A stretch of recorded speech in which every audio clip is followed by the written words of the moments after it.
이재명 대통령과 함께하는 타운홀 미팅 9번째 장소는 경상남도로 선정됐습니다. 조선과 방위산업, 기계산업 등 제조업이 밀집한 지역입니다. 이 대통령은 앞서 경남은 미래 산업의 핵심 기반을 고루 갖추고 있다며 수많은 산업단지와 인적 역량, 현장에서 축적된 방대한 데이터까지 이 지역의 발전 가능성은 무궁무진하다고 언급한 바 있습니다. 부산, 울산, 경남, 이른바 부울경을 하나로 잇는 초광역 교통망과 산업 생태계를 통해 새로운 성장의 축으로 도약할 길을 모색해야 한다 강조하기도 했습니다. 이 대통령은 이번 타운홀 미팅에서도 경남이 산업화의 핵심에서 인공지능 중심으로 전환해 새롭게 출발하면 좋겠다는 바람을 전했습니다. 이 대통령은 이와 함께 AI 등 산업 발전을 두고 국가 간 경쟁이 치열한 상황에서 기술력이나 자본의 총량보다도 중요한 건 그 사회의 민주적 역량이라고 강조했습니다. 우리나라 기업들, 우리나라 연구자들, 과학자들 뭐 이렇게 빨리 잘해내지? 이런 생각이 들 때가 많습니다. 제가 속으로 대단한 국민인데 저도 자랑스러울 정도로. 근데 그 핵심은 역시 내가 주인이다. 내가 이 사회의 주체다. 라고 생각하는 그 민주적 역량. 그게 대한민국의 큰 힘인 것 같습니다. 이 대통령은 이 자리에서 정치의 중요성을 재차 부각하기도 했습니다. 지역 발전이 절실한데도 사람은 직장이 없어 떠나고 기업은 사람이 없어 투자를 못하는 근본적인 문제를 정치가 해결할 수 있다는 겁니다. 그러면서 사회의 자원을 배분하는 정치는 정치인이 하는 것 같아 보여도 결국 국민이 하는 거라며 모두의 도움과 관심이 필요하다고 당부했습니다. 이 대통령은 이에 더해 지방에 더 많은 아동수당을 지급하는 법 개정안이 아직도 국회에 계류돼 있다는 사실을 지적하며 판이 기운 곳엔 그에 상응하는 대책을 세워야 비로소 공정한 수준으로 조정할 수 있다는 설명을 덧붙였습니다. 하나, 둘, 셋. 이재명 대통령이 버튼을 누르자 화면 위로 고속철도가 빠르게 움직입니다. 수도권과 경남을 2시간대로 이동할 수 있도록 하는 남부 내륙철도의 착공식이 열렸습니다. 이 대통령은 60년 전 경제성 부족으로 중단됐던 해당 철도 개통 사업이 지역 소멸 위기를 불러왔다며 안타까움을 나타냈습니다. 그러면서 과거 수도권과 대기업에 몰아주는 이른바 몰빵 성장 전략이 자원과 기회의 비효율을 가져왔다고 지적했습니다. 지금처럼 서울로 모든 것이 모여서 서울은 집값이 폭등하고 사람이 살 수 없는 지경으로 변하고 지방은 사람들이 사라져서 소멸하는 그런 위기를 겪으면 이 나라의 지속적인 성장 발전이 불가능합니다. 이어 이제는 지역 균형 발전, 균형 성장이 대한민국의 생존 전략이라고 강조했습니다. 그러면서 남부 내륙철도는 지역 성장 동력을 만드는 국토 대전환의 시작이라고 말했습니다. 수도권의 모든 것이 집중된 일극 체제에서 벗어나 사람과 지역을 잇고 기회를 연결하며 한계에 달한 수도권 중심 성장에서 벗어나 지방 주도 성장의 새로운 문을 열어젖히는 역사적인 날로 기억될 것입니다. 이 대통령은 아울러 공사 과정 중 단 한 건의 산업재해 피해도 발생하지 않아야 한다고 당부했습니다. 공사 안전 수칙을 철저하게 지키고 이에 대한 투자도 아끼지 말아야 한다며 안전관리에 만전을 기하라고 재차 강조했습니다. 미국의 관세 재인상 압박 속에 현지 시간 3일 개최된 한미 외교장관 회담. 마르코 루비오 미 국무장관은 회담에 앞서 미국 내 분위기를 공유했습니다. 한미 관계가 나쁜 상황에 있는 것까진 아니지만 통상 관련 이행과 관련해 미측 내부 분위기가 좋지 않다고 했다고 조현 외교부 장관이 미국 특파원 간담회에서 전했습니다. 3,500억 달러 대미 투자를 위한 한국의 특별법 입법이 아직 완료되지 않은 걸 지적한 겁니다. 조 장관은 이에 대해 우리 정부의 합의 이행 의지는 확고하며 일부러 법안 처리 속도를 늦춘다는 건 전혀 사실이 아니란 점을 설명했다고 말했습니다. 핵추진 잠수함과 원자력 조선 등 안보 분야 합의 이행도 재차 독려했다고 밝혔습니다. 통상 이슈로 안보 등 다른 분야 협력이 저해돼선 안 된다고 분명히 말했고 이에 루비오 장관도 한미 간 합의 이행 지연이 생기는 것은 미국 측도 원하지 않는다고 공감했다고 소개했습니다. 조 장관은 제이미슨 그리어 미 무역 대표부 대표도 만나 관세 합의 이행 상황에 대해 의견을 교환했습니다. 그리어 대표는 대미 투자뿐만 아니라 비관세 장벽에 대해서도 진전된 입장을 요청했다고 조 장관은 전했습니다. 또 크리스 라이트 미 에너지 장관과도 만나 우라늄 농축과 사용 후 해결료 재처리, 핵 추진 잠수함 분야에서 구체적인 진전을 만들자는 공감대를 재확인했습니다. 아울러 미국의 민간국가 리스트에서 한국을 해제하는 방안도 논의한 걸로 전해졌습니다. 조 장관은 이와 함께 미 여야 상원 의원들도 만나 핵 추진 잠수함과 원자력 조선 등의 협력에 대한 적극적인 지지를 당부했습니다. 유엔 안전보장이사회 대북제재위원회가 미국 반대 등으로 보류 상태였던 대북 인도적 사업 17건에 대해 제재 면제를 승인한 것으로 전해졌습니다. 한국 5건, 미국 등 외국 민간단체 4건, 국제기구 8건으로 대북제재위는 조만간 공식 의결을 거쳐 각 사업 시행기관에 통보할 예정입니다. 이와 관련해 정부 고위 관계자는 새로운 진전이라며 남북 북미 관계 진전의 단초가 될 수 있을 것으로 기대했습니다. 한국은행이 발표한 지난해 12월 경상수지는 187억 달러 흑자를 기록했습니다. 32개월 연속 흑자 행진으로 역대 최대 수준입니다. 연간 경상수지도 1230억 달러를 넘어서며 사상 최고치를 경신했습니다. 흑자 확대는 수출이 이끌었습니다. 상품 수지 흑자는 188억 달러로 전월보다 40억 달러 이상 늘며 역대 최대치를 기록했습니다. 수출은 반도체와 정보통신기기를 중심으로 1년 전보다 13% 증가했습니다. 반도체 수출은 40% 이상 급증했고 컴퓨터 주변기기와 무선통신기기, 기기류 수출도 증가세를 보였습니다. 반도체 수출 호조가 관세 영향에도 불구하고 경상수지 흑자에 상당히 영향을 미치면서 사상 최대치를 기록한 건 사실이고요. 지역별로는 동남아와 중국, 미국을 중심으로 수출 증가폭이 확대됐습니다. 반면 일본으로의 수출은 감소한 것으로 나타났습니다.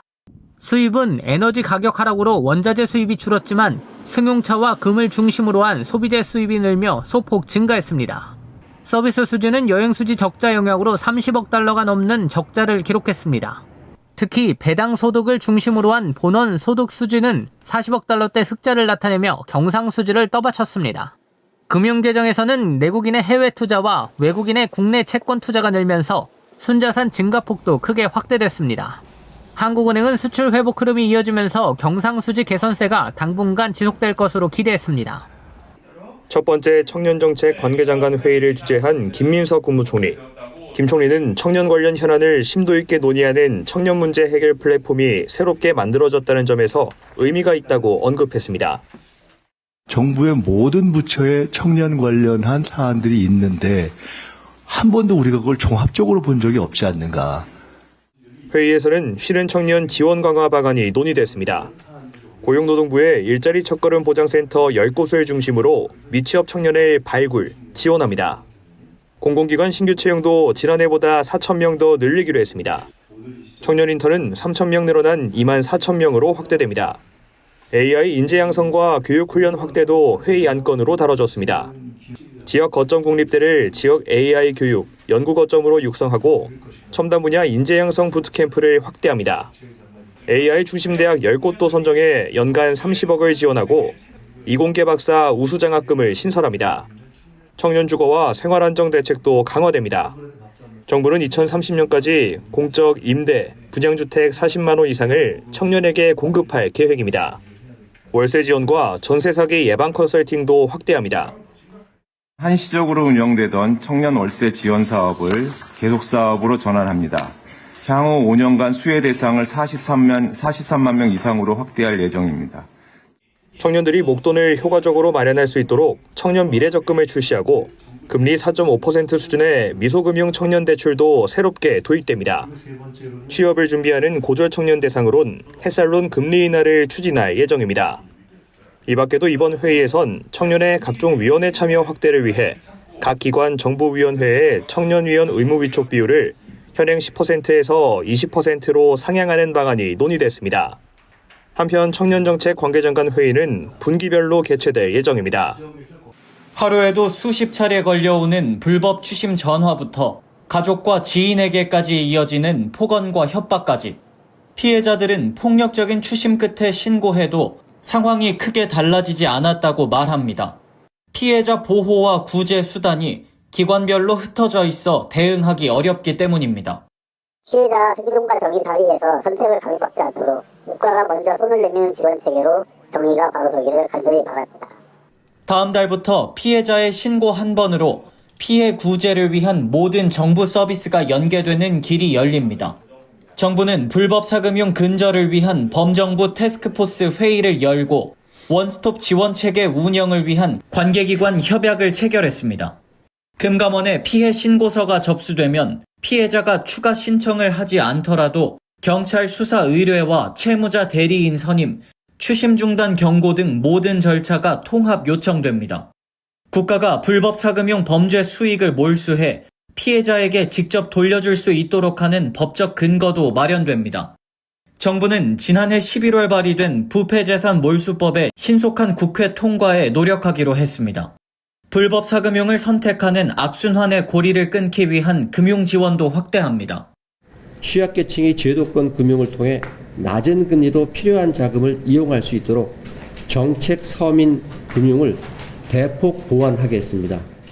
불법 사금융 예방 대출 금리를 기존 연 15.9%에서 5에서 6% 수준으로 낮춥니다. 대출을 성실히 상환하면 대출 한도가 확대된 취약계층 생계 자금을 연 4.5% 금리로 추가 제공할 계획입니다. 국가 데이터처에 따르면 퇴직연금을 도입한 사업장의 비율은 지난 2024년 26.5%에 그쳤습니다. 300인 이상 사업장은 90% 이상이 도입했지만 5인 미만 사업장의 도입률은 10% 수준으로 격차가 컸습니다. 앞으로는 퇴직연금이 모든 사업장에 도입될 전망입니다. 노사정이 퇴직연금 의무화를 위한 공동선언에 합의한 겁니다. 구체적인 의무화 시점은 영세 사업장에 대한 실태조사를 마치고 논의하기로 했습니다. 가입자의 중도 인출과 일시금 수령은 의무화 이후에도 보장됩니다. 노사정은 퇴직연금의 운용 방식으로 기금형 활성화 방향의 공감대를 형성했습니다. 기금형은 각자 돈을 굴리는 계약형과 달리 목돈으로 한데 모아 높은 수익을 꾀하는 방식입니다. 3년 수익률이 27%에 육박한 중소기업 퇴직연금 기금 푸른 씨앗이 대표적입니다. 기금 운영에는 공공기관과 금융기관, 다수의 사용자가 세운 법인 등이 참여할 수 있습니다. 이에 따라 주요 운영 주체로 국민연금공단도 거론되고 있습니다. 기금은 오직 가입자의 이익만을 위해 운용한다는 원칙도 선언문에 명시됐습니다. 다시 말해 퇴직연금을 환율 방어 등 다른 목적으로 활용할 수 없다는 의미라고 노동부 관계자는 부연했습니다. 정부는 이번 합의가 제도로 구체화되도록 국회의 법률 개정 등을 지원하겠다고 밝혔습니다. 일제강점기 토지조사 사업 당시 제작된 종이 지적도를 디지털 기반으로 재정비하는 국가사업인 지적 재조사 사업. 현재 전국 토지의 약 14.8%에 해당하는 554만 필지가 지적도상 경계와 실제 이용 경계가 일치하지 않는 지적 불부합지로 조사된 것으로 나타났습니다. 이로 인해 경계 분쟁과 재산권 제약이 지속되고 있습니다. 이에 정부는 오래된 종이 지적도와 실제 토지 이용 현황의 불일치로 발생해온 경계 문제를 바로잡을 계획입니다. 지적 재조사 사업은 토지의 경계, 면적 등이 불분명해 재산권 행사에 어려움을 겪어온 불편을 해소하고 토지 대장과 지적도를 실제 이용 현황에 맞게 정리해서 토지 질서를 바로잡는 데 그 목적이 있습니다. 올해 사업 규모는 156제곱킬로미터로 전국 지방정부 222곳에서 635개 사업지구 약 18만 필지가 대상입니다. 사업 진행을 위해 국비 387억 원이 투입될 예정입니다. 해당 사업이 완료되면 토지 활용도가 높아지고 실질적인 자산 가치 상승 효과도 있을 것으로 보입니다. 실제로 지난해 지적 재조사를 마친 24만 2천여 필지를 분석한 결과 불규칙한 토지 형상이 정비되고 맹지가 해소돼 공시지가 기준 약 20억 5천만 원의 경제적 가치가 추가로 창출된 것으로 나타났습니다. 정부는 사업 속도와 품질을 동시에 높이기 위해 민관 협력 체계를 강화할 방침입니다.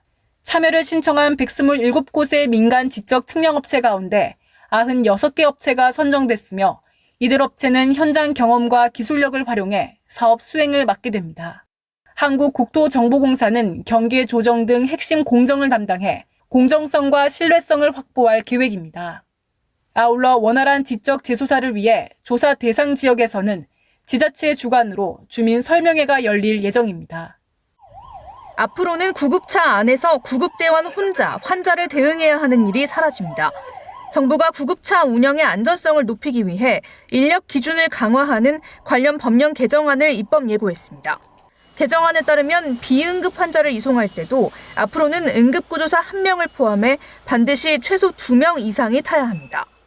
환자를 이송하다 보면은 처음에는 비응급 환자더라도 이제 이송 도중에 상태가 악화되는 경우도 있고, 그래서 응급성이 더 강해지는 경우도 있고, 환자의 상태 변화라든지 증상의 어떤 변화라든지 이런 부분에 더 잘 대응할 수 있게 되지 않을까. 구급차 운행에 대한 관리와 감독 체계도 촘촘해집니다. 앞으로는 출동과 처치 등 모든 운행 기록을 수기가 아닌 전산으로 작성해야 합니다. 구급차 기록관리 시스템을 통해 기록을 실시간으로 전송해 이송 과정을 투명하게 관리하게 되는 겁니다. 현장 목소리를 반영해 비용 체계도 조정됩니다. 일반 구급차 기준으로 기본 요금은 4만 원으로 오르고 야간 할증 요금 적용 시간은 당일 오후 6시부터 다음 날 오전 9시까지로 확대됩니다. 의료기관 도착 후 환자 인계가 늦어지면 부과하는 대기 요금도 도입됐습니다. 처치 공간은 더 넓어집니다. 구급차 환자실 길이를 290cm 이상으로 늘려 처치 효율을 높였습니다. 아나필락시스 쇼크에 대비한 에피네프린 자동 주입펜도 필수로 갖춰야 합니다. 이번 개정안은 오는 4월부터 시행되며 환자실 규격 등은 신규 등록 차량부터 순차적으로 적용됩니다. 지난해 기준 전국의 장기 방치, 계류된 선박은 435척입니다. 계류 선박은 운항 중단으로 폐선 비용을 감당하지 못한 채 방치된 경우가 대부분입니다. 해양 오염을 막기 위한 사전 조치가 필요했지만 불가능했습니다. 기존 해양환경관리법상 화재 같은 사고 발생 이후에만 대응 조치가 가능했기 때문입니다. 실제로 장기 계류 선박의 침몰, 화재, 기름 유출 등으로 인한 해양오염 사고는 2019년부터 2025년까지 7년간 40건 발생했고 유출된 오염물질은 72,900리터에 이릅니다. 때문에 선원들의 불안도 커졌습니다. 또 바다에서 침실 인천대교를 가는데 장박이 나오면은 또 침실돼 버리면 어떡할까? 누가 책임질 거예요? 기름 유출되면 누가 책임지냐? 지난달 29일 해양환경관리법 일부 개정 법률안이 국회 본회의에서 통과됐습니다. 개정안에 따라 사고 발생 전에도 해양경찰이 위험성 평가를 바탕으로 선주에게 예방 조치를 명령하거나 필요할 경우 긴급 수리 등 직접 조치도 가능해졌습니다. 이번 법 개정을 통해서 취약 선박으로 인한 예견 가능한 사고는 미리 예방할 수 있을 것으로 기대를 하고 있습니다. 해양수산청은 해경, 항만공사 등과 지속적으로 협력해 하위법령 개정 등 후속 조치를 진행할 계획입니다. 실무 협의회를 바탕으로 3월에 유관기관과 함께 현장 합동조사를 진행할 예정입니다. 해양환경관리법 개정안은 오는 8월부터 시행됩니다.